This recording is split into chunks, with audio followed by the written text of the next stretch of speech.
Война в Украине повлияла на экономику Кыргызстана. Вырос объем банковских услуг. За 2022 год коммерческие банки получили чистую прибыль в рекордные 23,7 миллиарда сомов, увеличив данный показатель в 5 раз. Доллар и евро росли как на дрожжах, при этом в стране постоянное голодание наличного доллара.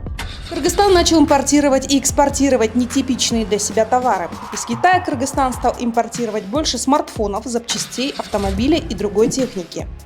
Кыргызстан также импортирует запчасти для самолетов, беспилотников и вертолетов из Франции, США и Эмиратов.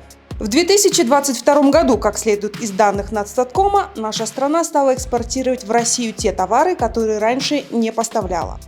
Какие товары экспортирует Кыргызстан в Россию, на поставки которых введены санкции?